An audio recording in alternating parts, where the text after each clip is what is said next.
Nakon mode, muzika. Život Šaka Polumente je u potpunosti promijenjen od kada je dobio unuku, a njegova nasljednica izaziva pažnju gdje god da se pojavi. U jednom podgoričkom lokalu uvjerili smo se kako se ovaj popularni pjevač zabavlja sa unukom Melani, čiji će lik istetovirati na ruci. Idealna prilika da sa njim popričamo i o novoj numeri Stranac, koja će ovog ljeta biti hit bez koga neće moći da prođe nijedna zabava. Moj dnevnik već dugo reže prazne stranice. Pričali su da je život preko granice. Šako Polumenta sa Melani provodi svaki slobodan trenutak. Često putem društvenih mreža objavljuje njihove zajedničke fotografije, što uvijek obraduje njegove pratioce. A ovoga puta ekipa Citya prisustvovala je pravoj atrakciji u jednom podgoričkom klubu, ali sa konkretnim povodom. Koga ti najviše voliš? Dedu. Mora to biti glasnije. Dedu. Dedu. A šta je tvoj deda? Kraj. Kako smo bili ono naučili? Kraj. To je to. To je to.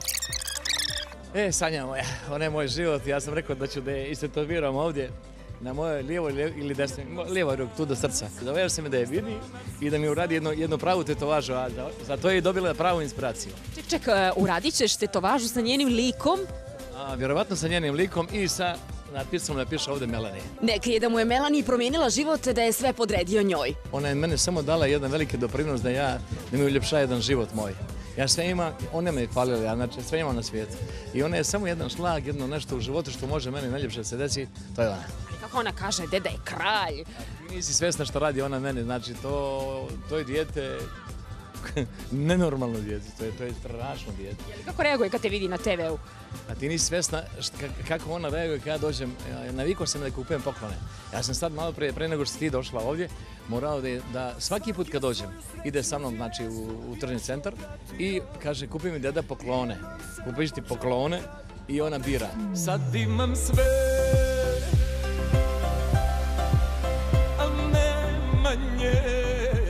Prije nedjelju dana objavio je duetsku numeru Stranac koju je otpivao sa momcima iz Leksingtona. Pored toga što pjesma za kratko vrijeme broji više milionske preglede na YouTube kanalima, čak i malena Melanie zna riječi pjesme. Sad ja zovem iz Beograda, izašla pjesma Stranac, ja zovem kući i ona kaže deda, rekao, molim, gledala sam te na TV, a šta sam pjevao, Stranac, jesi naučila? Jesam, aj pjevaj mi.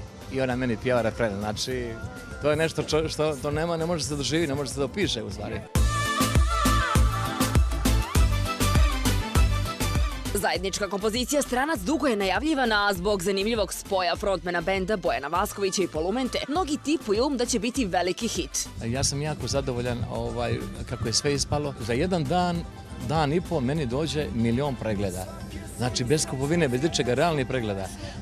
Kad ti, Sanja, doživiš da budeš prvi na YouTube-u na trendingu, prvi u Crnoj Gori, drugi u Srbiji, prvi u Bosni, u Hrvatskoj je bio 3., 4. i tako dalje. I to traje već 7 dana. Znači 7 dana sam jako aktualan u tom treningu. Mnogo pohvala po pitanju ove numere, ali i njegovog izvođenja dobio od većine kolega, a bilo je i onih koji su poželjeli da se nađu na mjesto momaka iz Leksingtona. Čak moram da se pohvalim da sam velike komplimente dobio od Željka Bebeka, pjevača Bilo dugmeta.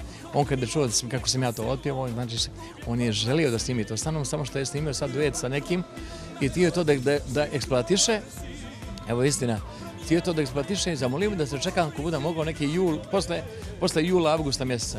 Međutim, znači ja želim da to izađe prije ljeta i pjesma mi je veliki posao napravila. Stranac iz dana u dan osvaja publiku, zato u nastavku još koji trenutak uživajte u pjesmi. A ne manje.